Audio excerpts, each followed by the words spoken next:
The space-time continuum is crashing in. Oh no! Nothing the time continuum. Nothing is where it should be. Oh no! We recorded everything at different times. Oh God, I can see it all. The recordings, my weird noises, your weird names for me. It's all gone. Continuums. Wow. This is episode 26 of the official GeekSpeak Podcast, but the thing you're hearing right now, being recorded currently, is the second to last section in the recording being recorded. I don't understand. It's almost like things keep going wrong, but they can't be. The DCOM you'll be hearing in this episode is actually recorded almost a month ago in an episode 26 that never gets to be aired because the audio quality was so bad. No, it's because Disney doesn't want the world to hear about a good Frankie Muniz DCOM. But it's in this recording. We have salvaged it. The audio quality is not great, so bear with it, but it is here. Just wait for it. Your ear holes might not be enjoying it, but your eye holes might enjoy the movie if you watch it. And past that point, the main topic of this episode is about D23, but that was recorded 2 weeks ago.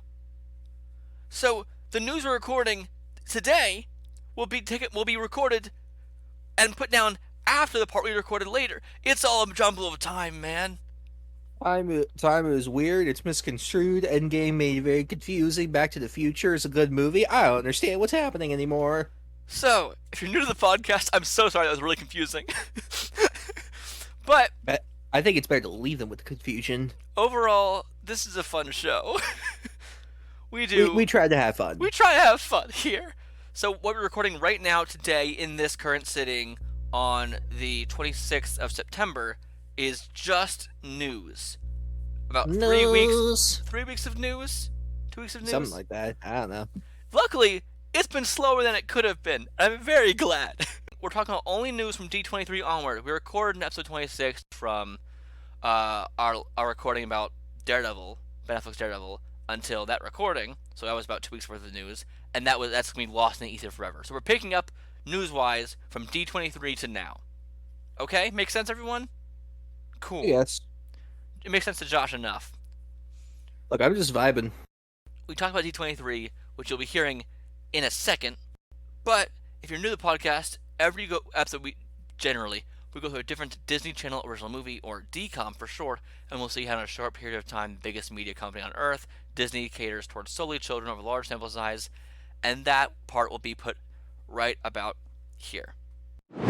So right now you're supposed to be hearing our DCOM reaction to Miracle in Lane 2. Turns out I was wrong. It was not salvageable at all. So sorry. It wasn't fixable. So instead, next week, you're going to hear the DCOM reaction in a short, generalized thoughts from me and Josh, recapping what we thought in about 5 minutes instead of the usual 15 to 20. Sorry about that. Anyway, moving on.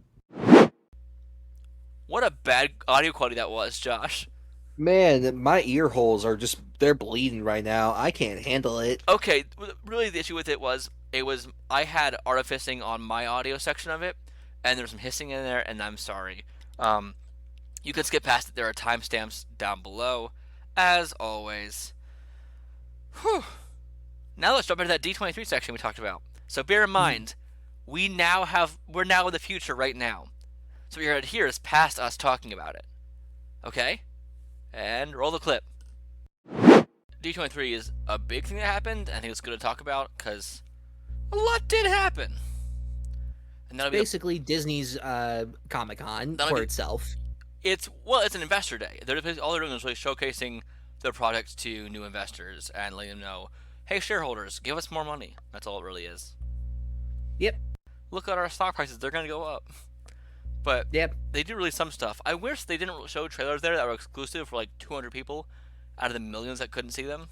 But like TikTokers and stuff who got to see them, I'm glad I got to see them, but I wish we did too. Yeah, it's a bit annoying when they do that. It is also like what they did with Infinity War at Comic-Con. They released the trailer back in 2017, but they never released it to the public. Like, that trailer has never been actually made or released. You can only watch, like, when it was recorded on the phone. But, like, it leaked to the internet, so after that point, why didn't they just release it? I don't know, man, but we got news from D23. Some What? good, some fine, and some that people have been really upset about. Stupidly, if I say so myself. Well, let's start with we got a trailer for Disenchanted, the sequel to Enchanted that Josh has now seen the original of. I have, and I very much enjoy it. I actually didn't see the trailer. Did you see it? I did. It looks like it's going to be a lot of fun, kind of similar to the first one of taking a certain idea and kind of flipping it on its head. I would say watch the trailer and get a better idea. I'm still mad though. This is a Disney Plus movie and not going to theaters. It's not going to theaters. It is not. Why does this keep happening to me, Josh? I'm being offended. Well, yell at Disney then. Disney. There we Perfect. go. Yep. So it looks fun. Yay. Yay. Hocus Pocus 2 trailer, also a Disney Plus film, not in theaters again. Looks fun though. I think I've only seen the teaser. I'm keeping my expectations a bit low. I think the first one is fine. It's a fun Halloween movie to watch, but I'm gonna wait to see what happens. We got an update on Fantastic Four because they did confirm that Shackman's going to direct, and then Feige said, "I have no other news on Fantastic Four." He actually said that to the audience. I love that people like saw the 4 chairs set up like on the stage and were like, they're gonna reveal the cast, and I was just like, I think they just have chairs set up for people to talk. I don't think it's for the cast. Also, 4 means it should be too low. It should be also other people on stage as well, not just 4 people. And the 4 cast members, plus a good director, plus Feige, it'd be a really weird setup. Yeah. But Shackman directing, like I said before, cool, I guess. I say call it Fan Four Stick this time. Yes. Now like how Fan Four Stick was called that because of the way the poster. No, call it Fan Four Stick.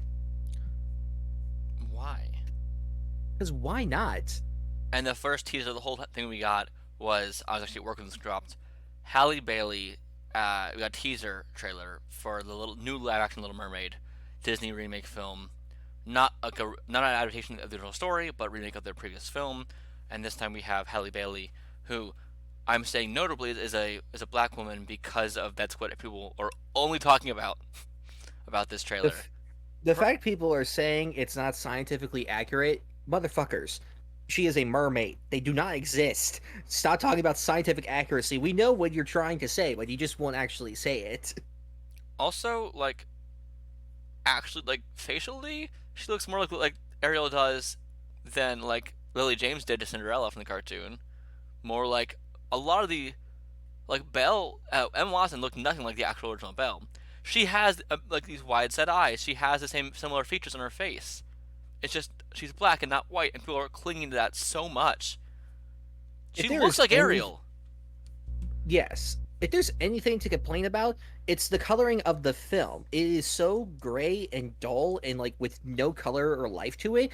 I don't know why they're going for this ultra realism. It is a teaser, so we'll find out. Yes, but I don't think they're going to change the coloring. I think that's how it's going to be for most of the film, and that really makes me sad. Also, people saying it's redhead erasure was very funny to me. She still has red hair here. She still very clearly. It's literally not a redhead erasure. And you can be born black with natural red hair. It happens. It's rare, but it happens. But also, she's a fish. Half human, half fish. Again, just say you're racist. We already hate you. Just say it, and we'll move on with our lives. This casting's phenomenal. She's amazing. Her voice is astounding. Oh, yes. If there's any reason I'm excited for this, it's because of her. And it's good because of her is why I'll actually watch it. Yeah, I didn't care about the other... wasn't going to watch this until this casting because, I'm going to watch this to say F you to the racists. But I don't want to watch Disney remakes anymore. That's the problem. I hate their remakes. Pinocchio is a great example of just absolute garbage, and yet they're still going with them. So, casting like these, that will make me go, oh, okay, I'll see for that one reason. Also, if it does bother you, your movie's still there.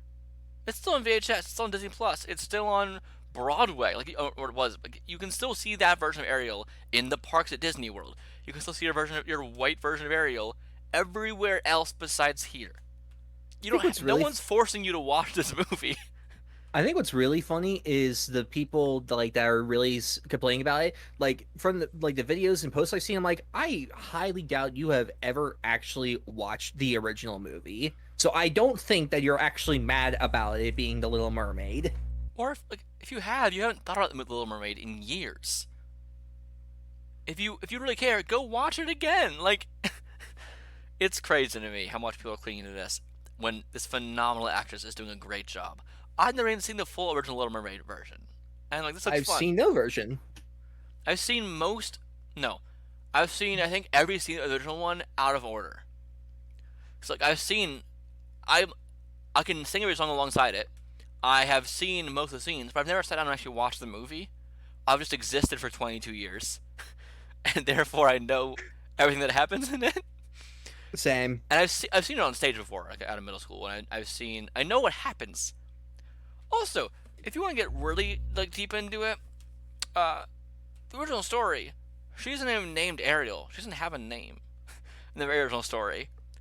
And in the very original story, there's a lot more murder than in here. Like, a lot more murder. People are insane. Indeed. Also, the leaked cast of her sisters came out, and there are different races. There are two white people who are her sisters, two white mermaids. There's also an Asian mermaid. Like they are a diverse family, and that's awesome for your fantasy world. Why can't black people just exist in fantasy without people getting upset? They can't have Lord of the Rings. They can't have Harry Potter. They can't have anything apparently. They can if they're in the background or they're very minor characters. But if they're the leads or have a big presence, then that's a bad thing. I am tired of seeing people like Annabeth Chase casting in Percy Jackson. I'm tired of people seeing that casting and being upset every single time a black actor is in a fantasy thing. Like Keke Palmer just said like recently that she would love to play Rogue, and people on Twitter were like, "Okay, hold on, really? Does she have the acting chops?" I'm like, "Okay, yes, she does." And B, again, we're going through this cycle again. Why? The funniest part of that to me is I saw someone calling it again redhead erasure. Rogue has always been brunette. He's never been a redhead ever. Oh, that's like you've never read. Like people will see that and say redhead erasure because they see one picture that has red lighting, and then go off it forever. Like, you know what? They never even heard of the character before, but are mad about this. Anyway, yay for Haley Bailey, yay for this teaser. Yay. Josh, your favorite thing in the world, Mufasa. We have another Lion King live action thing happening. I will only see this because Barry Jenkins is directing it. That is the only reason I will see it. A live action prequel, it's not a remake. So for that one reason, I guess yay, because it's not a remake. It will be an original story that we haven't seen yet, so it does have that going for it. But like, I don't want to see another quote unquote live action film with real animals that can't show emotion, that will sing, but you can't do big bombastic musical numbers. There's no point to this style, and yet they're doing it again. Why? I don't want it, but I'll see it. I'm in a different yay on this one. We got a poster and the first look for Peter Pan and Wendy happened for only people who were there at D23. And apparently in the clip, Wendy sees the Lost Boys and she says, "They're not all boys." And then one of the gang responds with ever sassy. So the poster is beautiful. The only thing that pisses me off about this is once again a Disney Plus movie. Something as big as Peter Pan is not going to theaters. From David Lowery, who made The Green Knight. You're telling me that this guy's next big fantasy film will be seen at home and not in theaters? That pisses me off. And for something as iconic as Peter Pan also. Like Peter Why? Pan, I might get a little bit sometimes gatekeepy about Peter Pan, but I'm not trying to. Like, he's my favorite character of all of fiction ever. Josh knows this. Like, I love the character, and I think that's you don't need any more versions of the film ever. We had the 2003 version, which is perfect. We don't need an adaptation again, personally.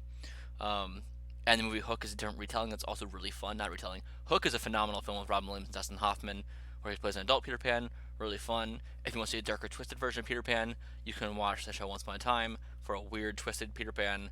I don't know what more takes you can do on the character if you just adapt it again. It feels unnecessary because they had the original book title here. That's cool. The Lost Boys being boys feels important to the characters. That's the only thing I find a little odd. Not like in a way that women should be there, but that's literally the whole point, is that they're all boys and that they have no women presence in their life, and for time to see a woman, they don't know what to do. Like, that's kind of a main plot point. So I'm very interested to see how they do that. I'm actually really intrigued by that. I'm excited to see what Jude Law will be like as Captain Hook. Me too. That seems really exciting. Also, the cast for Peter and Wendy are both great. This is exciting. I'll give it a yay, but a mad yay. I'm tentatively giving it a yay. I'm just curious at what they're doing with this. Honestly, Lost Boys can be any gender as long as they don't have any other real like adult women in the presence. Because the whole point about they need a mother, they need a father, they need to have parentage, they need to have adults in their life. Is a still very strong motif in the story.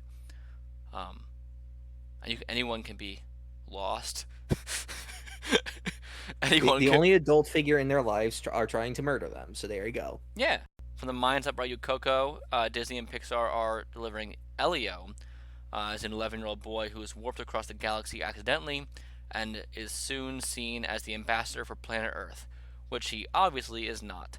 Elio is voiced by Jonas Kibriab, who's in the show Kenobi, and American Ferrara from Ugly Betty voices his mom. Elio was directed by screenwriter Adrian Molina, who co-helmed Coco, and produced by Mary Alice Drum, who also produced Coco, and it'll be in theaters spring 2024. In theaters, Josh. Yay. Thankfully. The first Pixar film in theaters for a while. Well, no, Lightyear came out in theaters. I thought that was Disney and Pixar still. Oh, I guess you're right. But, okay, this seems cute. Why not? I like Pixar doing original creative ideas again. Okay. Off of that point, we also got more... Oh, what's going on your phone? That's crazy. We got more fun representation of characters, which is great. We all know about Wishing Upon a Star, right? Like in Pinocchio, the movie you just watched, Josh. But Disney's upcoming film Wish will explain how this Disney tradition started. Because yes, even Wishing Upon Stars gets origin stories now. This is... Ariana DeBose... sorry, go on. Who came up with this idea? I don't know. And why? Ariana DeBose, who is now an Oscar winner, is playing Asha, who seems to be the first person ever to wish upon a star. I hope they give the star like legs and arms and a smile and like sunglasses and make the star a character. Yeah, I feel like that'd be a big missed opportunity for your movie about a star you wish upon and not have the star be a character. Even Stardust did it, guys. It's a very fun movie. Very odd movie, but a good one. We got a trailer for the World War II Captain America Black Panther game. Oh yeah, I'm excited for that. It seems like a fun idea. I probably won't play it, but mostly because I don't play a lot of games anymore because I'm just busy. But it looks fun. I'm excited because the premise is cool, and the director of the first 3 Uncharted games, she's directing it, and that is already a big plus for me. Here's what's funny to me: you can play as not T'Challa. You can play as Black Panther. You can play as Captain America, or 2 other guys. Yeah, it seems like there should have been, like, why couldn't it have been Bucky as, to be the other person to play as, or like another prominent character from Black Panther lore to play as instead of just a random soldier? Like, seems weird. Azuri is T'Challa's grandfather, so T'Chaka's dad, who's in the suit in this game as Black Panther. We have Steve Rogers, and then we have Gabriel Jones, a U.S. soldier, and then Denali, a leader of Wakandan spy network. Cool. Dibs on Gabriel Jones, I guess. Dibs on Denali, I guess. Like, it's odd that those are... maybe they're cool characters still to play as, but it'd be odd to pick them over... You could have Wolverine in there. Like, he's around the same era. Yeah. You could have fucking Sabretooth in there. There are other World War II characters. This isn't like the movies where you have big rights issues. You can use any of the characters for the games. Like, they own Fox music movie rights now for X-Men, so they could use X-Men characters in this if that was an issue. Odd. I don't know. Still cool. Yeah. They also announced a Switch exclusive called Disney Illusion Island. It's a 4-player cooperative performer where you can play as Mickey, Minnie, Donald, and Goofy. It's available in the digital shop. Cool. Neat. Yay on everything so far, pretty much? Pretty much. Yeah. What else happened, Josh? I think I'm on a things. site called Tom's Guide. It's made by Tom's List. I don't know who Tom is, but he has a good list for me of things that happen in D23. Thanks, Tom. Oh, we got a Tron game. Tron Identity is a PC and console game where you play as Query, a detective program tasked with solving a mystery of an unprecedented crime in the Tron game universe. In the grid, you jump into the grid and you'll interrogate suspects, and there's branching dialogue. We got It teasers. seems so weird that Disney has not really capitalized on Tron as a video game series yet, because that's its entire thing, is being a video game, and the only games were for the movie when that came out like a decade ago. Also, the game is just bikes and discs. Yeah, but they're discs you throw and people turn into pixelated blocks. You know, you right. We got a trailer for Like a Tron VR game. That's what we it's called Echo, Josh. Come on. That is true. We got a trailer for Return to Monkey Island. It's a game. Oh yeah, that is a Disney game. I don't know what this is.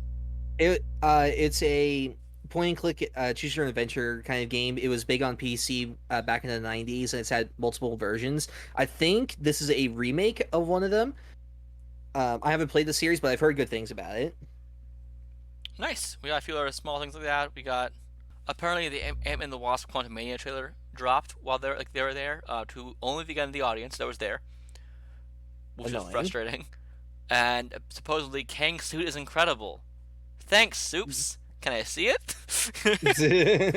No hate to Soup. I'm not saying hating on anyone for saying. I'm just like, I wish we could. Everyone kept tweeting, guys, it looks so cool, and spoiling this teaser. Why are they allowed to tweet about this stuff? Why are they allowed to describe what's happening on these screens that we can't see? Why can't someone just wear spy glasses and take photos or videos of what's happening, at least, please? If you're going to tweet about it, then at least show us. So, nay for not showing us in the Quantumania trailer. Nay, I don't want to see, but if you're going to start talking about it, then might as well show me.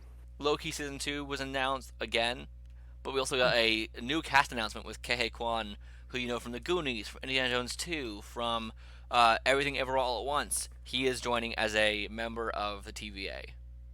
They better give him a good, sizable role in this. If not, I will be furious. I'm sure it is because he was there at the panel. He's actually playing Kang, another variant. That'd be great. But it looks really fun still, because I like Season 1 a lot. It's a really good time. It's really good time, Josh. It is a good time. It is. Good time. Kei Kwan, yay, always. Give him more things to do. Do you see the picture of him hugging Harrison Ford? That was the best thing sweet. to come out of this. It really was. Also, they showed a clip/trailer, again, only for the audience, for Indiana Jones 5 with Harrison Ford again. And with...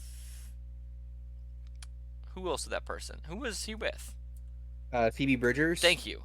Who's playing, I think, his goddaughter in this? Anyway. You're telling me that they didn't continue the amazing setup from Crystal Skull of Shia LaBeouf being the next Indiana Jones? It's still canon, apparently, but they're kind of ignoring his son now. Probably best.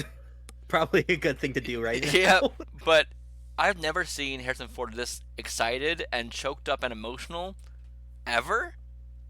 There's clips shown of him talking about this panel saying, and this one's really good, guys, I promise. And he's like smiling and he gets choked up. I'm like, and he's so excited to talk about Indiana Jones. Bud, why do you hate Han Solo then? It's the same character, just a different font. I don't know, but it's always funny to me just watching interviews of him talking about Han Solo, and you could just see like he's just like, please kill me. I hate this so much. It's very funny. And now with this, it's just like he loves his character. He's so passionate about it, and like that makes me happy. Also, and James Mangold directing it is easily the best thing for it. For me. I'm excited. Mads Mikkelsen's the villain. I love the Mikkelsen man. And Toby Jones is also on board somewhere. That's fun. And it's got Antonio Banderas in this movie, who was just in Uncharted. Maybe he's playing the exact same character. Who knows? It's all the same world. But it's really weird to me seeing, like, when it comes to Star Wars, he's like, I don't care what you do. Anyone can play Han Solo. Whatever happens, happens. When it's Indiana Jones, like, this part might better die with me. I'm Indiana Jones forever. How dare all of you suggest anyone else? I remember way back when, after Guardians, people were fan casting Chris Pratt for Indiana Jones because that was like a big rumor that was He was happening. in talk as And well. Yeah. yeah, and then Ford was just like, "That ain't happening ever. I am Indiana Jones." It's very funny. We have another controversial thing for most people, and that's with the Thunderbolts cast announcement, and it's controversial for like 3 or 4 reasons. One of which, or let's go down the list first. Thunderbolts. Let's talk about who's on the roster of this team.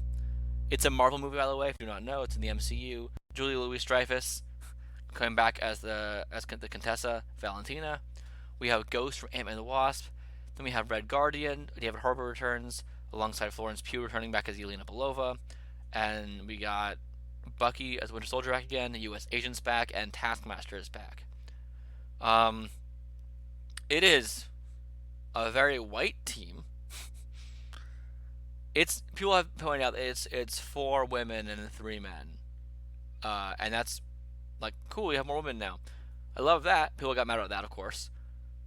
People mostly are upset it's a very white team, so it's lack of diversity in who's on the team, as well as lack of diversity, and people are complaining in the power sets of these team because it's Red Guardian, U.S. Agent, and Sebastian Stan's Bucky are all variants of super soldiers, and Yelena and Taskmaster are both like Black Widow trained kind of people, and they're all hand-to-hand combat fighters. Besides Ghost, who's just the only one with powers. Yeah, I kind of go back and forth on that, them having like very similar power sets. Like, while it would be interesting for there to be variety, the mission or whatever they're doing will probably not require them to, have, fantastical powers or stuff like that. Plus, I really like a lot of these characters, and I think it'll be fun to see a lot of them interact with each other for the first time, or to just even interact with each other again. People are also complaining that there's no Zemo, no Abomination, no Red Hulk. Red Hulk can't happen. Literally can't. Yeah, well, you could recast, I guess, but John Hurt passed away, who's playing Thaddeus Ross, aka the Red Hulk. Abomination could happen, I guess. But with how it is can, in She-Hulk, I don't think it will. It still can happen. Like, there's still more characters in this that could occur. They announce these characters. That doesn't mean it's the end of all be all of the entire film. You know what I mean? Yeah. And I guess if they want to stand out from like Suicide Squad or both of them, I think that having them like really lean into a lot of them having similar powers is a way to stand out. But is it the best way? I don't really know. My biggest problem with this is that it's not really the Thunderbolts in any capacity. It doesn't feel like a Thunderbolts team. Do you know what the Thunderbolts really are in the comics, Josh? They're not the evil Avengers. That's because that's the Dark Avengers. Right, and then this is closer. This team right here feels more like the Secret Avengers, which is a similar-ish team.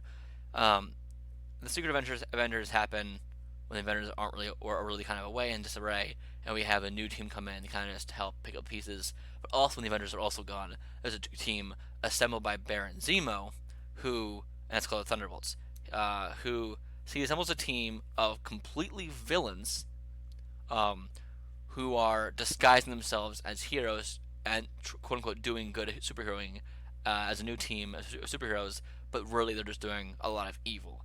That's what the Thunderbolts actually are. This team isn't really that at all. And there's been 2 other versions of Thunderbolts since then. One assembled by Hawkeye that was not like this at all. My guess with this is that they probably think that they're being brought together for like an Avengers type thing, and that they're going to be doing good because most of them are heroes. And then they find out like, oh, we're not doing good things. This is bad. And then and then some people like within the team could be like, hold on now, I think this is pretty fun. I think we are doing good. And like some quarrel within the team, maybe that's the angle they're going. That's still not really the Thunderbolts though. That's my point. My thing with that also is that the most level-headed person on this team is probably Bucky, and that's terrifying. What could happen in this movie is that they aren't really the Thunderbolts. Like Zemo could still be in this movie in the background as a villain, still assembling a team of villains, and they could be taking him down. Who knows? We don't know what's really going on here. We don't know anything about this movie at all. Yeah. So we see this lineup of characters, and it might not be the Thunderbolts. Really, it might be a Suicide Squad type thing. We don't know what's going on fully.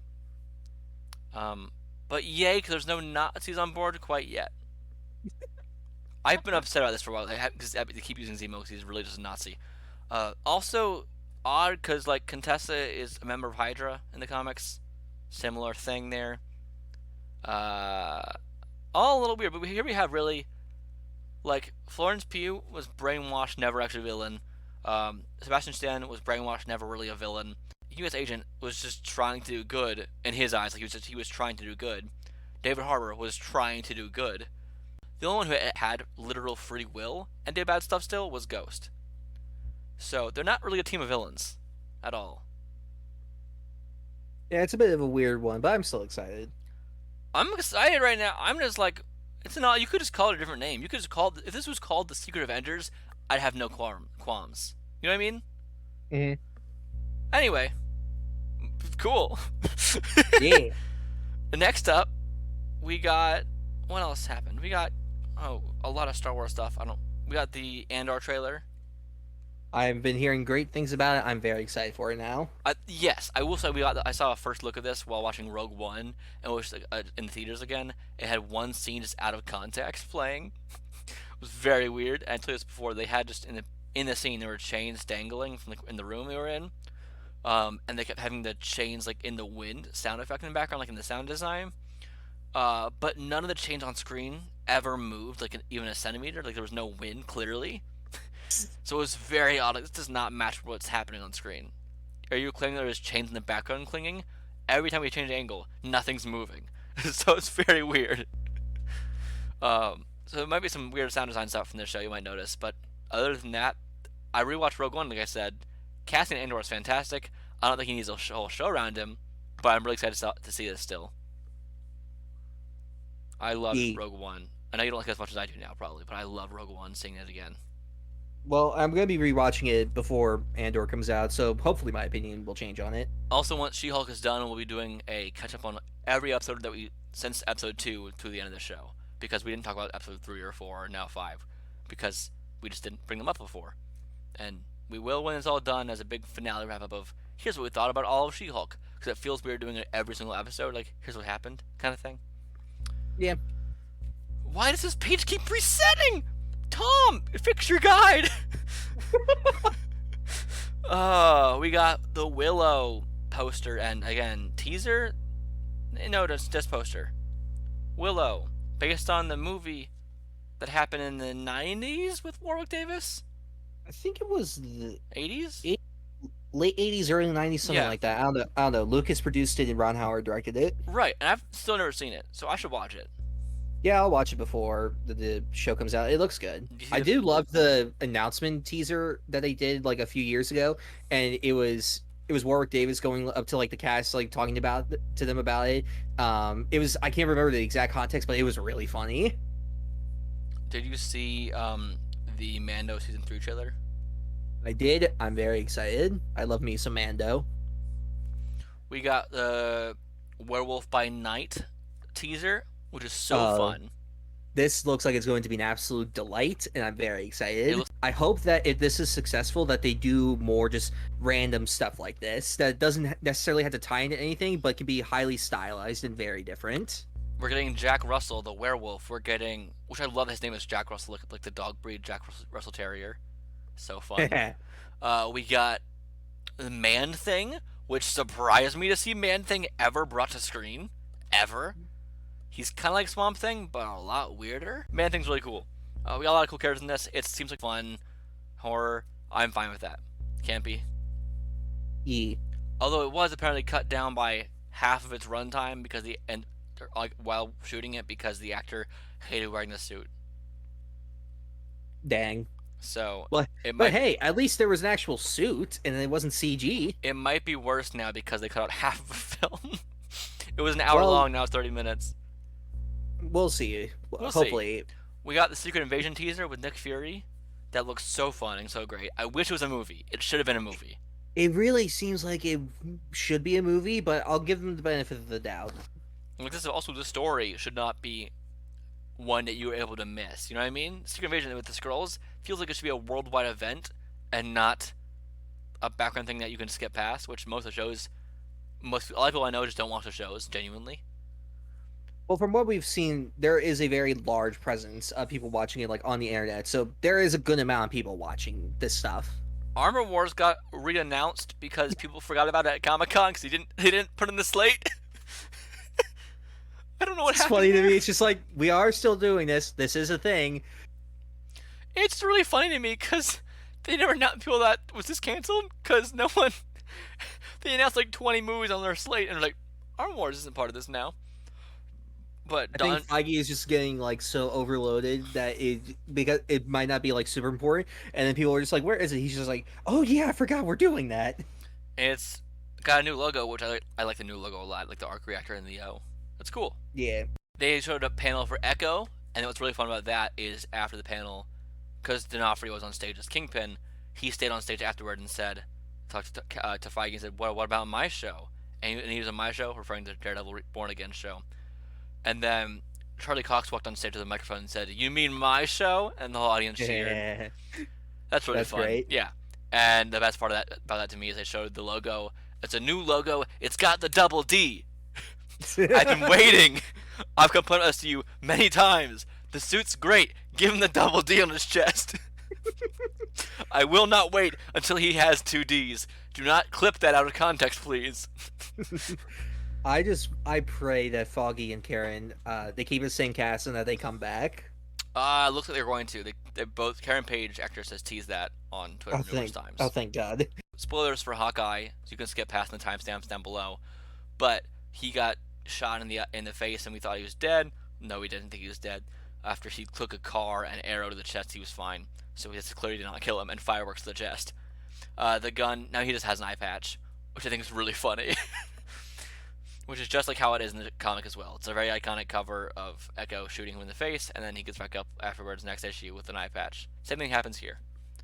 And my thought is, can we have more villains for Daredevil besides Kingpin? Because season 1, season 3 is Kingpin of the show, the Netflix show. How many times can Matt Murdock just beat up this man? Well, I mean, this is 18 episodes, so there probably will be So more 18 significant times. villains. Every episode, it's him beating him up and Fisk just breaking out of jail. Yep. Cool.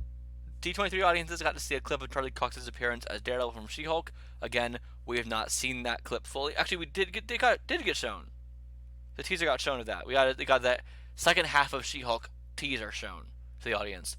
I watched parts of it. I tried to not see all of it because I wanted to have some mystery still. But I'm excited to see him fully come into the show, aren't you, for an episode? Yeah. But also, it's not his show. So people wanting to watch the show just for him, watch the show for She-Hulk, which is a really fun time. It's not like a masterpiece. So it's not like a masterpiece, but it's true to the character, and it's great. Tatiana Maslany is great and is having so much fun, and I love it. Also, that one guy fumbled the bag when he wanted to date her, but not date Jen. Idiot. Yeah.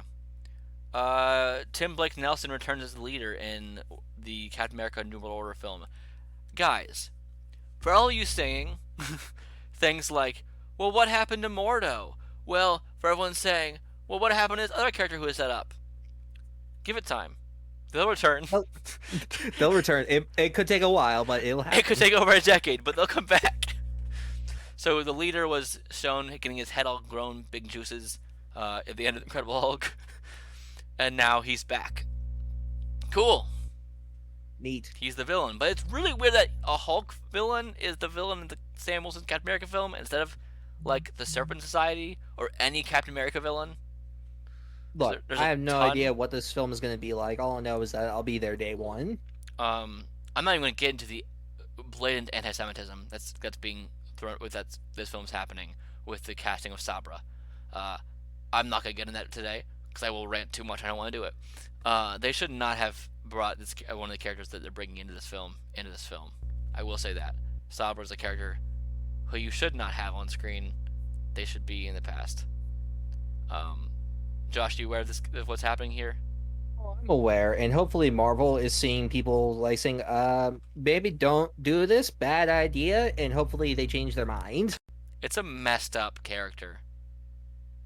It's also a propaganda character, like Captain America was, but it's done so poorly, and it's reeking of anti-Semitism against Jewish people. And it might be slightly better if they made Moon Knight not throw a yarmulke on the ground and crush it. If they made Moon Knight actually be fully Jewish and admire and respect it. If they made Spider-Man be Jewish like he's supposed to be. If they made Captain America be be Jewish like he's supposed to be. You know, any of those things. But moving past that, because we got more D23 news. The thing that I said last episode about Inside Out 2 coming out was proven to be true from the D23. That's cool. I am very excited to see what this will be like, and I'm ready to get my heart ripped out again. The Marvels is going to be a position swapping film where the three Marvels, Spectrum, Captain Marvel, and Miss Marvel, Monica Rambeau, Carol Danvers, and Iman Vellani's character Kamala Khan, all just swap places around each other throughout the film, and they have to work together that way, which is the exact premise of the Minecraft minigame Death Swap, but in that you're trying to kill your opponent. So, that's fun. This seems like a really fun, goofy time, and I'm so here for it. I already love just seeing the behind-the-scenes videos of them at D23, just like interacting with each other. I'm like, man, this is gonna be a fun time. I love how happy Iman Vellani was. There was a video from Fandango of them just like talking to her there, and she was just like, going off like, I met this person. Oh my gosh, it was so cool just like talking to all of them. I'm like, it's very nice to see an actual fan just like getting to geek out over being in this universe. I think the next thing I'll say here before before the D23 section ends is that we got a teaser that we actually got to see for the Percy Jackson Olympians The Lightning Thief show season. And the only line in the whole thing the line in the teaser, first off, looks incredible. Yes. Everyone looks great, and I think they actually did darken Walker Scobell's hair. So he's blonde. People kept complaining he was blonde because Percy has like slick black hair in the book, and his hair looks browner here. Did it look darker to you too? I couldn't really tell. I don't think they're really going to change it. It could have just been like a lighting thing. But this looks so much fun. They're all wearing the right shirts, all the right ages. They all have. Oh, this cast has already been great. But he says the first line in the first book is, "Look, I didn't want to be a half-blood," and that's also a line in this, in the teaser. And like this is great. Rick Riordan is so involved in this, and I'm so happy. It looks like it was made by people that actually liked the source material, unlike the first film. So what's funny is I just finished the casino part in the book. Oh, that's a great part. It's a fun book. I hate that I've seen the movie because I know the end, what happened, like who was behind some things. But the reveal and how it all ends is very different. Okay, good. There's a lot of things that got changed or cut from the movie that are different. That's our D23 stuff, Josh. On to the news. Ready for it? Wow, that was D23. There certainly were things announced. Actually, Josh, I have more thoughts on that Percy Jackson teaser. Yes, he is becoming one of us. That section you just heard everyone was, I said I was still reading the book. At this point, I've finished the book and I'm about to go get Sea of Monsters tomorrow. So. Yeah, I don't think I've actually ever finished the last book in the series. Of which of the two series or three Both. series? Okay. I think a sequel series. I left off on the fourth one. I think. Did you finish the last of the first series? No. Okay. I think I would always start it, but for some reason I would never finish it, and I don't know why. I will say, having seen the Lightning Thief movie multiple times, it's still fine, but it's really messy, and I don't even remember the end of the movie because it's so different. I despise it, both from an adaptation standpoint and just from a fantasy movie standpoint. Like, I generally don't mind when adaptations change a lot of stuff. It just can be on its own. Like, the Ready Player One movie, I think is a fine movie. I think it's okay. But the book's a lot better. It's just different. It's just more boring. The movie? Yes. Yes, I agree. Also, that none of what happens makes sense in that movie because anyone on Reddit would have solved those problems really fast. Whereas in the book, it actually was like complex, interesting, deep things. But like you could have seen Luke, what happens with him, like coming from a mile away. You're talking about Lightning Thief. I was referring to Ready Player One just then. Sorry. Agreed on the Ready Player One. I suspend my Yes. disbelief on that a lot, but I still have fun with it. Yes, but anyway, in Lightning Thief, the movie-wise, so I guess spoilers for a movie that came out, 20 or 15 years ago, whatever. Time isn't real. It's okay. Look, the casino scene in the book is worse than in the movie. I stand by that. Everything else, though, in the book is better. Yeah, my one of my biggest issues is the plot of the book is kind of just like they don't know where they're going or really what they're doing. They have a vague idea and they're just going for it. There's just these kids that are just going to just find this thing. In the movie, it's just like here's a map and here are the destinations that you must go to. Yeah, what was the pearls in the book? It's his dad gives him a gift in the water through a dolphin, and it's like interesting. He gets like pulled down there riding on like a shark or something. It's cool. However, and he has no idea what they're for. They're just kind of meaningless pearls. Who's like, when you need them, they'll be used for you, or whatever. But in Yeah. the movie, it's like, this is our goal is to get these 3 pearls. It'll help us escape the underworld. Well, thanks for spelling out the one mystery in the book, or not one of the mysteries, but also I'm Ares and Kronos in the book were a huge like idea and thing. Not in the movie. Yeah, like setting up like Kronos, like as the big bad of the series. Not at all in the movie, and then Ares also is just not there. I don't know what. Why did Luke in the movie steal the lightning bolt? I think is to get back at the gods. I think that was just his motivation, similar to the book, but there's no exploration of his character. At least in the book, there was the mystery of like who stole it, and then like Percy starts to put together. Oh wait, it was Luke. Like because it makes sense. Also, when I was reading the book, I expected a rooftop water fight that I never got Be, because be thankful. That was very boring in the movie. instead, I think the scorpion might have been a bit more boring, but it's whatever. Again, spoilers for a book that I just finished, that Josh and everyone else in the world has already read.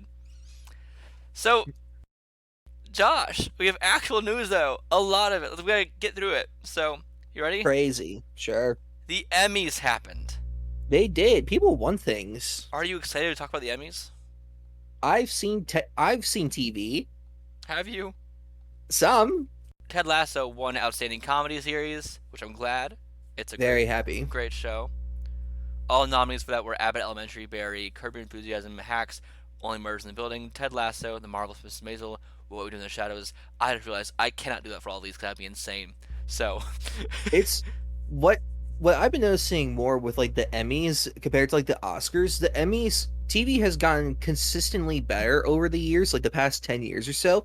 So it's a lot harder to make up like the choices of like who's going to win like best show, acting, writing, whatnot. Because like TV is very good, but movies it's kind of stayed the same. Like throughout the years, of just like you'll get like the bad films and the good films, and so it's easier to judge on that. Sadie Sink should have been nominated though for Best Supporting Actress. There's a lot of things that should have been nominated that Actually, weren't. who is the supporting versus lead actors in Stranger Things? It's an ensemble show. I don't know what Yeah, to call so the lead. I knew in season 1, but yeah, but especially for season 4, it's a bit harder. I'm looking at the nominees for Outstanding Lead Actor in a Comedy Series. It's Very White and Donald Glover.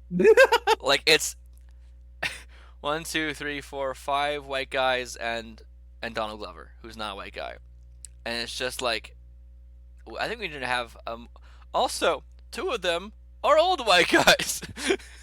What was it? Steve Martin and Martin Short. Yep. Donald Glover, Bill Hader, Nicholas Hoult, Steve Martin, Martin Short, and Jason Sudeikis won that category. Overall, what do you think of the categories and like the wins we got? I think the wins that we got, I think again compared to like the Oscars, I'm very happy and satisfied with people that won. I don't think there's one that's just like, it should have been like this one because of this reason. It's so bad. But like, no, I'm just like, I've heard great things about it, so good for them for winning. Have you seen Hacks? I haven't. I've heard very good things though. Because Deborah Vance won for Outstanding Lead Actress in a Comedy Series in that. And I don't know. I've never heard that show until today. I like how there are, for Outstanding Supporting Actor in a Comedy Series, there are 3 actors from Ted Lasso nominated. Look, Ted Lasso's a good show. It's a very good show. I've not watched TV. I don't watch shows anymore, so this is interesting looking at this list. Of course, Ted Lasso has many, many, many, many wins. I mean, it deserves it, but also a little crazy how many wins it got. Although outstanding writing for a comedy series went to Abbott Elementary for pilot. For the pilot, it's very funny. worth watching. For sure. Succession was nominated for Outstanding Drama Series over Euphoria, Stranger Things Season 4, Squid Game, Severance, Ozark, Better Call Saul, and Yellow Jackets. Which I find surprising.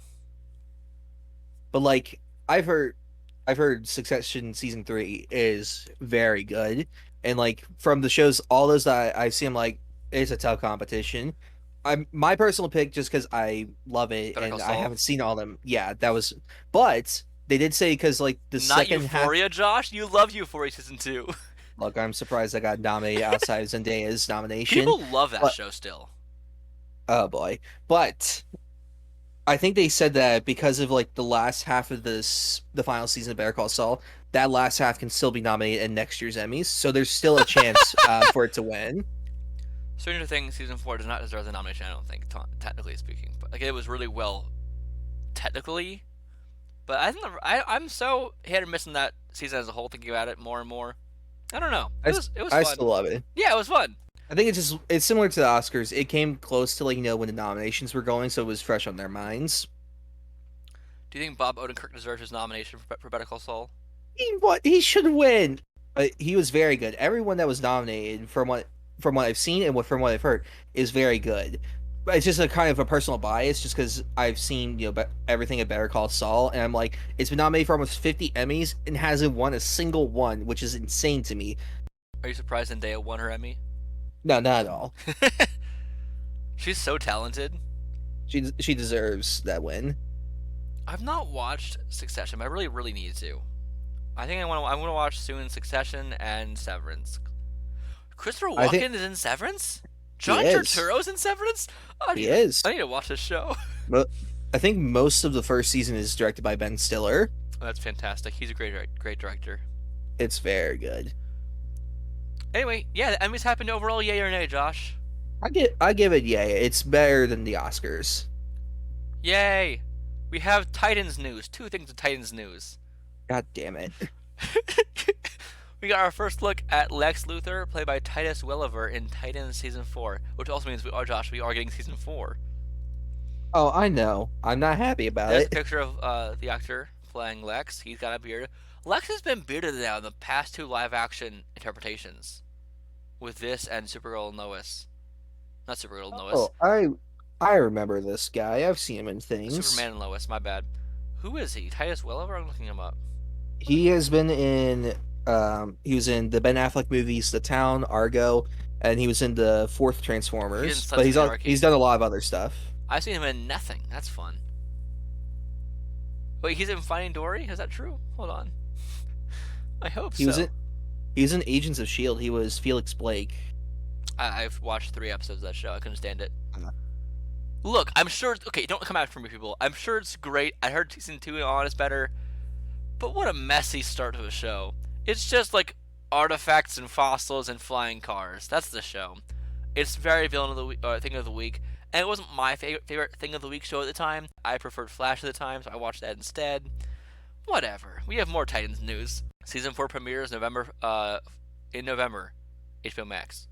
Didn't they just finish filming it? Yep, and it's already going to premiere this year. Oh, God. They don't care about the effects at all. No, they do not. They're like, that's such a quick turnaround. They're like, we got good costumes. That's all we need. No. If anything, your effects are getting worse. Okay, so we got new images released for Halloween Ends, which Josh and I are seeing soon. I am excited. A bit worried, but I'm excited. My birthday is October 17th, so I'm really excited to watch this the day before my birthday. That'll be interesting.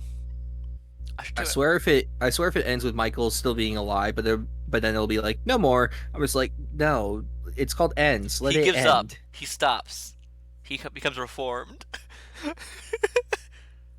He's just like, I don't want to stab anymore. I mean, we talk about Halloween Kills on this podcast, so you guys can listen to that episode. That was like episode 12 or something. I don't know. I don't keep track. It was a mess. What a fun mess. Nothing happened.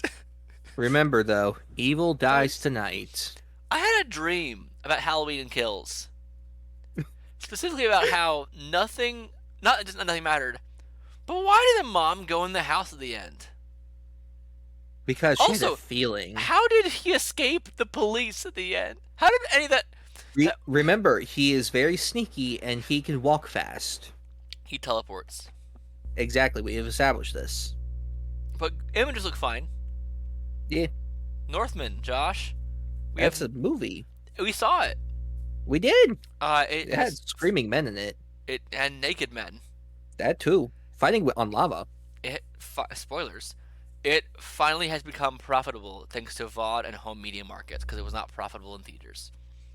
Crazy. It's almost like, putting a movie out for profit in any kind of way will lead to profit. Well, I'm glad it finally became profitable because it's very good. Yes, it is very good. If you haven't seen it yet, please see it. It's very intense, though. Oh, yes. We watched that on for his birthday. Josh's birthday. We watched that and a double feature of The Unbearable Weight of Massive Talent back to back. What a wonderful time that was. I don't remember which one came first. We saw the Nick Cage one first. That was a weird, stark turnaround. Yeah. I did recently a double feature of Barbarian followed by The Batman. That was a weird thing. Yep. Deadpool, Josh, and Stranger Things. A weird combination you didn't think I'd probably talk about today, but we got a weird discussion on that happened. Sean Levy, who directed The Adam Project, he directed a lot of Stranger Things, seasons 1, 2, and 3, and 4, and all the fun episodes and stuff. Not all the fun episodes. He directed many episodes of this show. He also directed, what's that Ryan Reynolds movie? Free Guy. Yeah. And he is now directing Deadpool 3.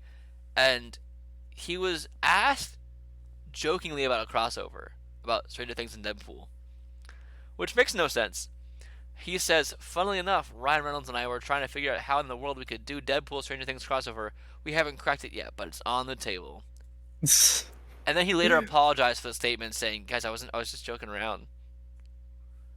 People took it very seriously, so people on the internet take everything seriously. It's like that Vision thing for WandaVision. Yeah, that was great. Anyway, yay on this very funny quote. I like it. Yay. The news on this is very funny, because if we recorded this news when it was originally supposed to be recorded, Josh would have given this news piece a nay. But now he'll probably give it a yay. I'm curious what this is now. A24 has greenlit T. West's Maxine, a third film in the X franchise, starring Mia Goth reprising her role again. Yay. Yep, yay. Josh has, on this podcast, trashed the first film X for the whole year. And now, he watched it again while in a double feature with Pearl. He's like, this is a really good movie now. Look, people can be wrong and people can change. It happens. You did the same thing with BVS for years.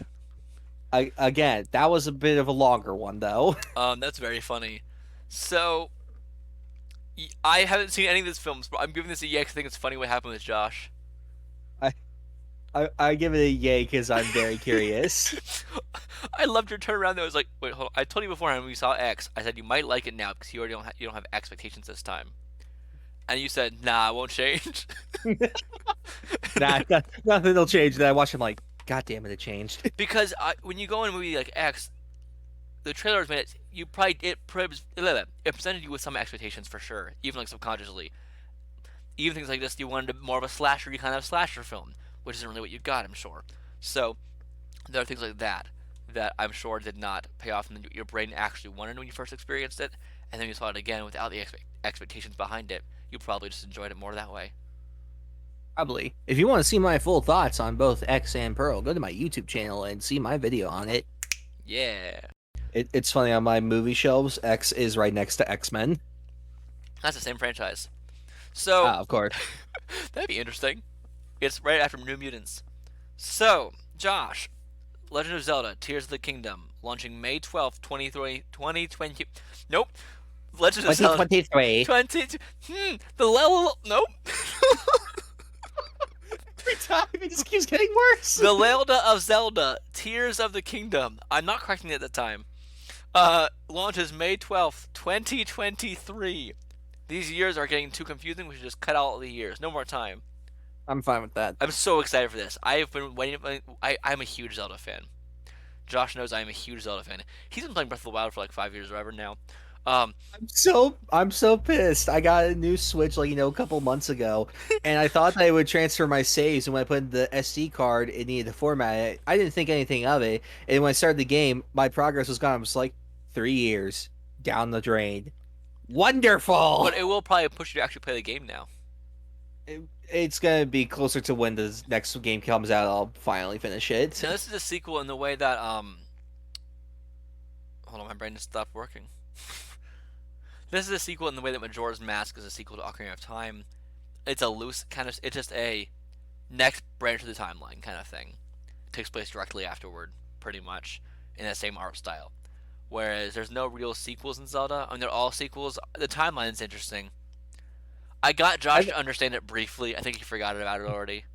I've just heard it's best to just ignore the timeline. No, it makes complete sense. It's child, adult, and dead.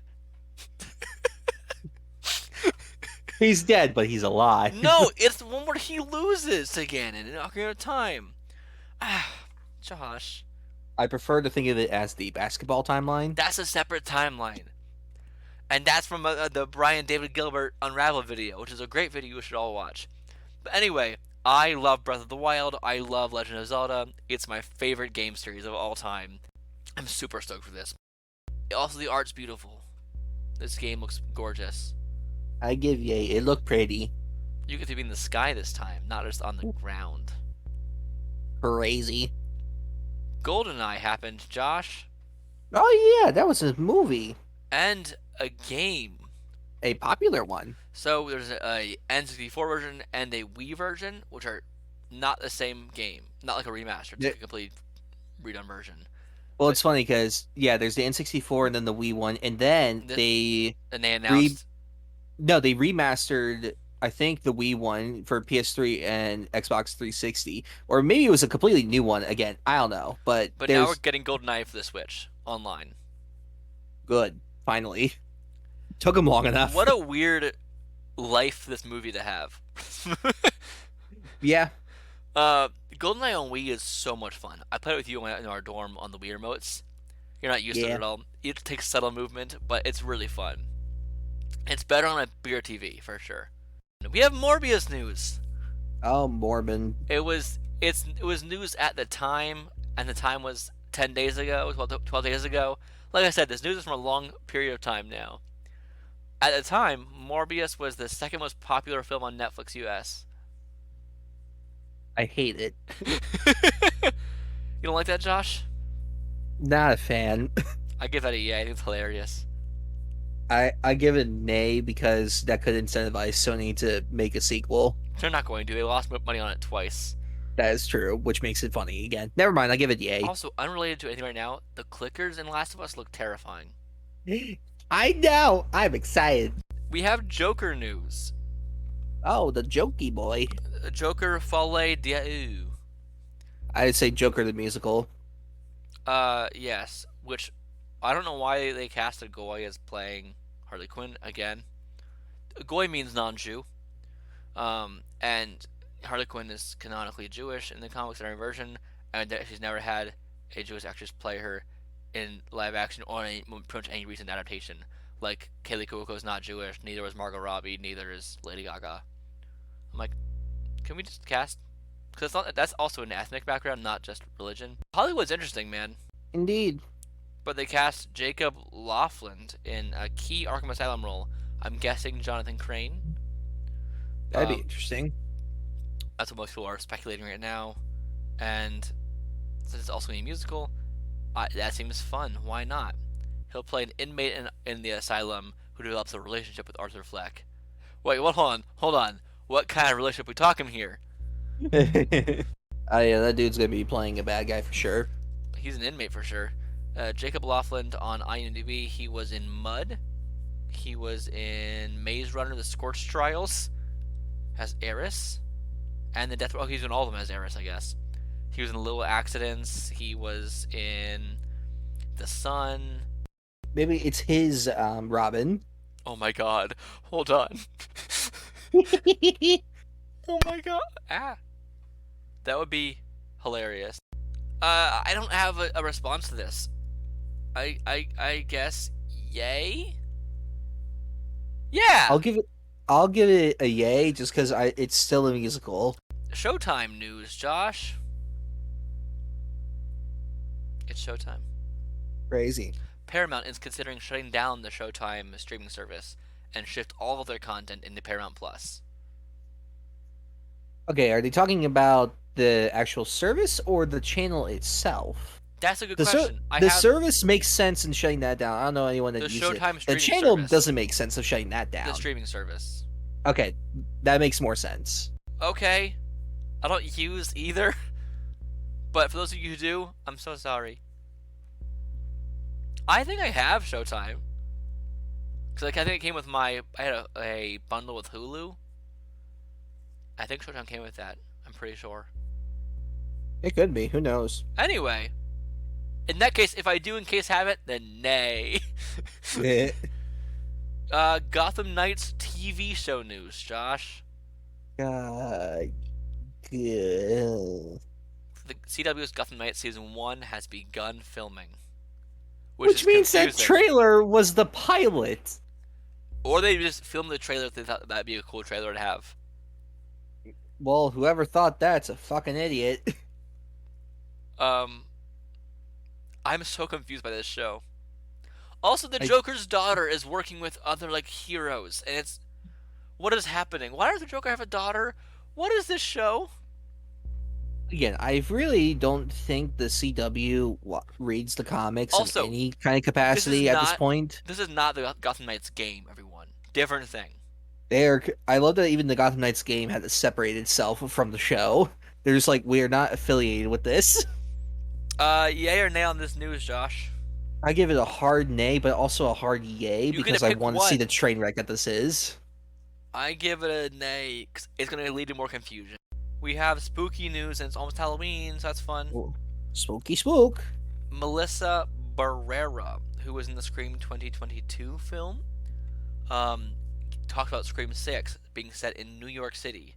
Makes it 20 times more horrifying. It's awful. In a city like New York City, everyone is kind of doing their own thing, and someone is screaming for help, and no one will come for their help. So they're setting Scream 6 in New York City, which is it's really interesting. I guess it's in the open on the streets. They better do the poster similar to how they did the Friday the 13th, where Jason was in Manhattan, whatever that one was called, Jason Takes Manhattan or whatever it was. Yes. This is interesting news. While I personally don't want the series to continue, this does intrigue me. You've given it this every Scream 6 news. You keep flip-flopping on yay and nay. I'm aware. It's fine. Okay. I give this a yay because I think it's really funny to set this not in a small town for once. Or a college campus. Actually, the college campus is really cool as an idea. I like that a lot. Scream 2 is good. Anyway. Fun time. David Harbour is playing Santa Claus. He's playing Santa Claus in a movie called Violent Night, like Silent Night. And the tagline is, "You better watch out." And he looks gruff. He's got a big gray beard, a candy cane in his mouth like a cigar. It's an action thriller following a Santa Claus as he saves a kidnapped family from mercenaries on Christmas Eve. I love this trend of Santa Claus just being a badass, because there's the Mel Gibson one that came out a couple of years ago. It's a different premise, but still Santa, using guns and being a badass. Now we had this. This is a fun trend. It's wild. Do you enjoy Kurt Russell's Santa Claus?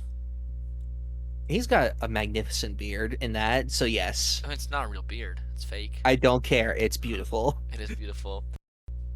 David Harbour again. Crazy. The man's everywhere. He really is. He has gotten some work now. He has been cast in Neil Blomkamp's live-action Gran Turismo film for the PlayStation movies thing now they're doing. Why are they making another racing movie based on a racing video game series? People have done this before, and it never ends well. Why are they doing this again? Give us Hot Wheels movies. That's all we need. I would prefer that, because maybe it could be like Battleship, where they had to race aliens or something. I think Vin Diesel was once cast in a Hot Wheels movie. That does not surprise me. And then it didn't happen. No, it did. It's called The Fast and the Furious. No, it was because of that. God, that'd be a genius casting choice of just getting the cast of Fast and Furious and just putting them in a Hot Wheels movie. What would the plot of Hot Wheels even be? I don't care. Just make it another Fast and Furious movie, but just call it Hot Wheels. But yay for David Harbour doing more movies. He's great. I give yay. All that they're doing PlayStation Studios now is a thing. It's a little odd, but Well, they're really going deep into being like, all right, let's do video game adaptations right because it's our stuff, so we know what we're doing. like Uncharted was fun. I really liked Uncharted. And you love the game, so that's big praise. Indeed. Ant-Man the Wasp Quantumania writer Jeff Loveness will write that movie, which I have no bar for that since we haven't seen him write Ant-Man the Wasp Quantumania yet. I mean, obviously, because Kang is in that, so probably It's probably makes probably sense good. to write the Kang Dynasty. He was a writer for the Oscars. Cool. Hold on, he was a writer for Jimmy Kimmel Live, 68th Primetime Emmys. Oh, he's a Rick and Morty writer, Josh. People getting pissed that Rick and Morty writers are getting work in movies. I'm like, the show is smart. Like, you guys are Also- just still hung up on the Pickle Rick shit. It's called Quantumania. Rick and Morty makes sense for that writer to do it.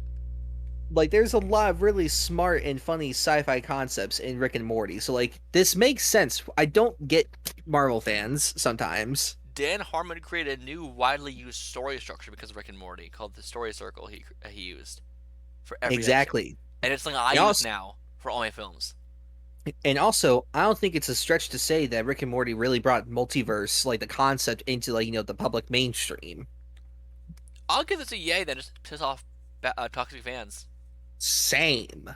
So you've watched a version of Blade Runner, and you've watched 2489 many times. Yes, I've only ever seen the final cut of Blade Runner. A live-action Blade Runner sequel series, Blade Runner 2099, is officially moving forward to Amazon Prime Video. Silica Luisa will serve as a showrunner, with Ridley Scott set to executive produce. He is so old now. Hold on. Ridley Scott, why are you still doing things? How old are you? He's got to be in like his He's 80s 84. now. Yeah, that sounds about right. He is so out of touch, too. It's hilarious. Oh. This has me very excited because I've seen the first 2 episodes of the Lord of the Rings show, and if they put in any effort, as much effort as they did for that, it's gonna be fucking beautiful just to look at. Silica Luisa was a writer and showrunner on Halo, the show. Okay. She was a writer on Shining Girls, and I think showrunner in that, and The Wilding, and Strange Angel. So she has experience in this field, but don't know how. I've only heard of one of those shows, and that was Halo, and people are not loving that, but I don't know if it's any good or not.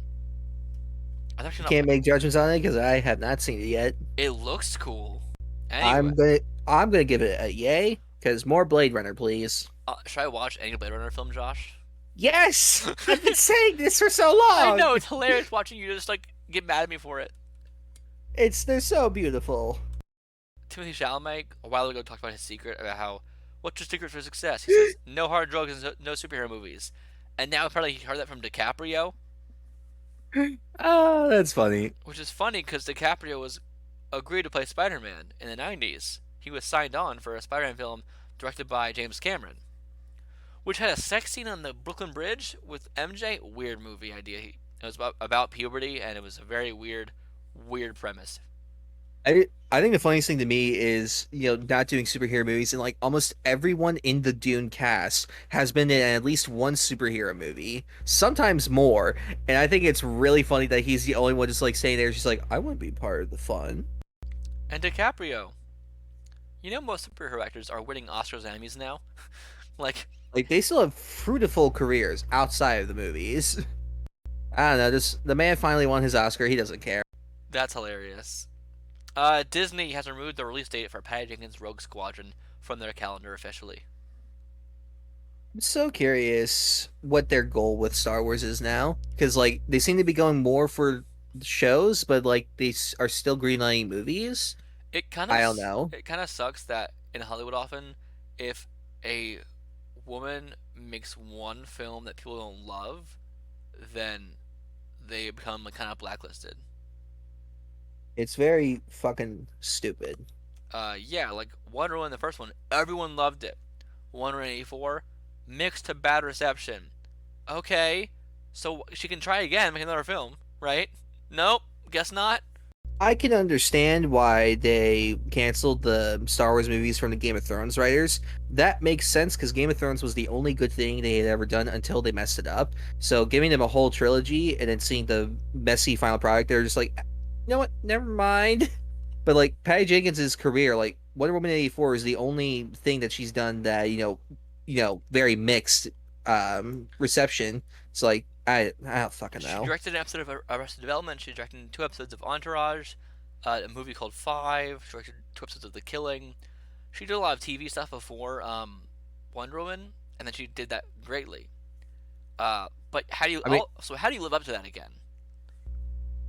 That's I hard. mean, maybe it could be that they're giving her. I'm going to think on the positive side, similar to like the Rian Johnson Star Wars trilogy, and that they're just giving them time to do what they want because she's still working on Cleopatra right now, so that could be why. Give her movie back, or give her a movie. I don't know. I'd like to see her try again. I just want Star Wars movies to come back. Andor just started it. I've only seen the first episode so far, but my God, this is the shit I've been waiting for from Star Wars. Not only are they taking themselves seriously and making something more aimed for adults, but it actually feels unique and different. Like, that's what makes me so happy. It feels like it's a fucking drama. I've been so sick and tired of these fan service shows and everything just being just like, oh, here's a thing you remembered, that means it's good. Nah, this actually has fucking effort put into it, and it makes me happy. I will watch it. It Like looks genuinely fun. I actually really, really like Rogue One. I know you think it's okay, but like I like it a lot. So I am excited to watch this show. the first like 10 or so minutes of the first episode, my God, what a fucking fantastic way of setting the tone for the show. That's all I'm gonna say. But it makes me very excited to see what the rest is gonna be like.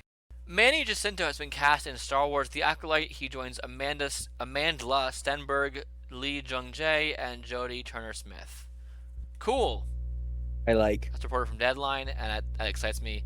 I love The Good Place. I think he is fantastic. I'm excited to see him do a role that's not that one role. So cool. So Constantine, as Matt Smith called it, Constantinople. Constantine is setting a sequel in place. Nope. Warner Bros. Is setting a Constantine sequel in place with Keanu Reeves and Francis Lawrence to reunite with Akiva Goldsman scripting and producing with Bad Robots J.J. Abrams and Hannah Minghella. What? Why?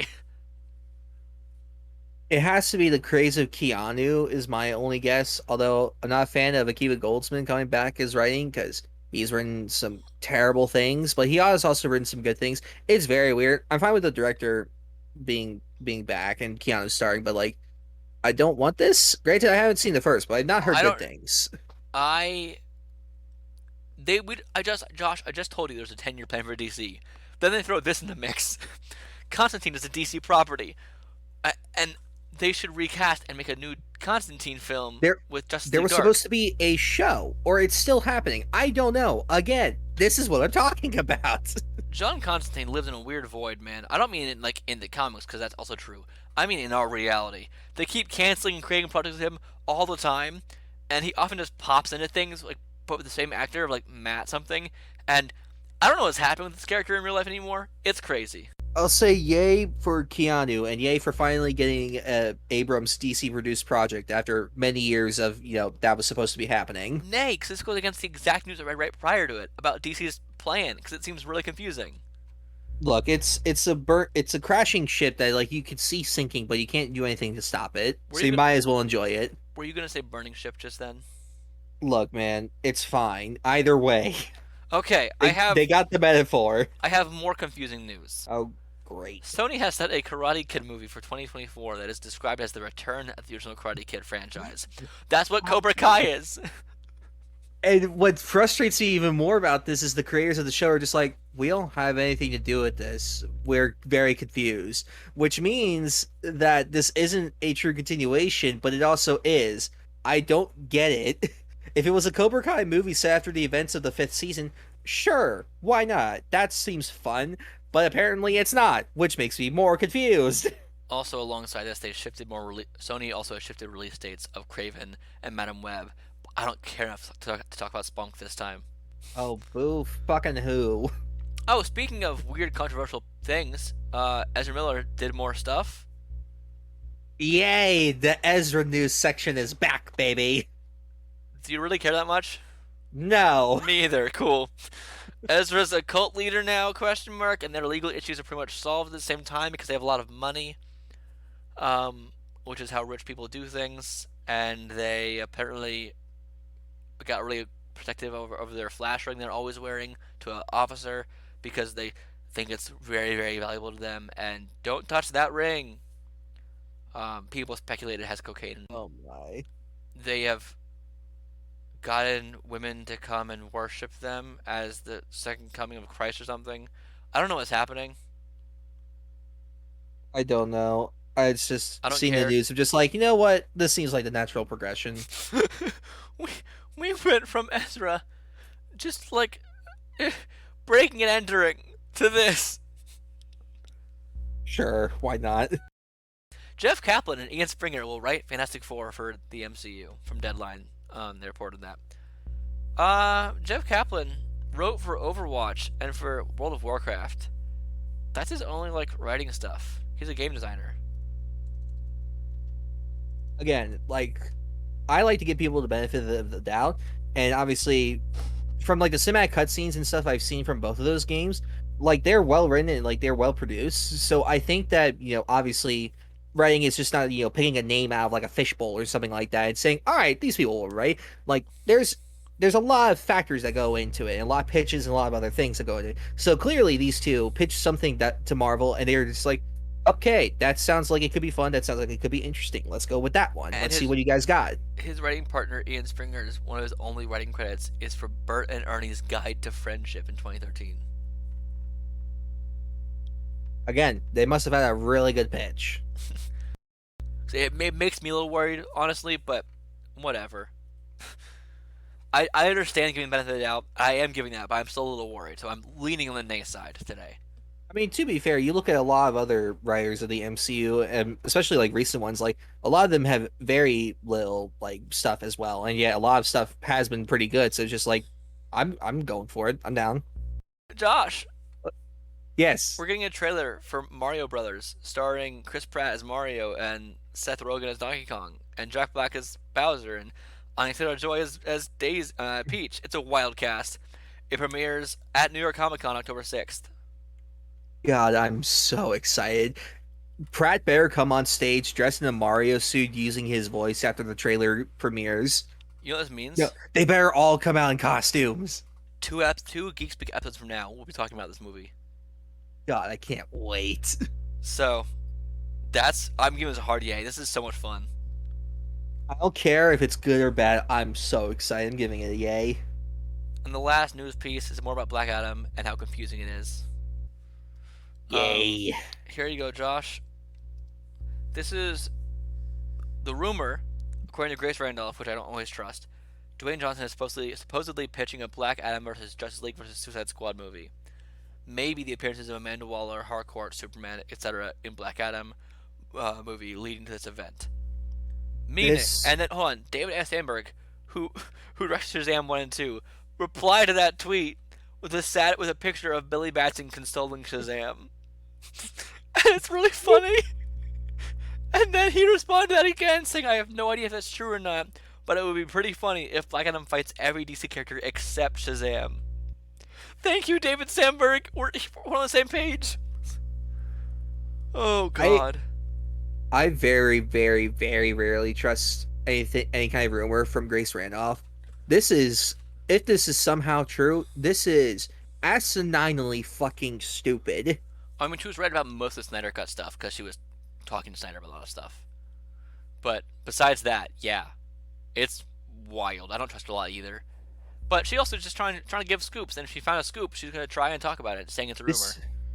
This is like the biggest ego trip possible for Dwayne Johnson to be like, I'm so powerful, I'm so strong, I can take on both the Justice League and the Suicide Squad. Okay, first off, Suicide Squad, you can kill them all in an instant. There's no contest to that. Why bother with them? Justice League, again, you'll have a much difficult time with them. A much difficult? Yes. I know words. I hate this. Like, it's every stupid. single member, I guess besides Batman, of the Justice League could beat Black Adam.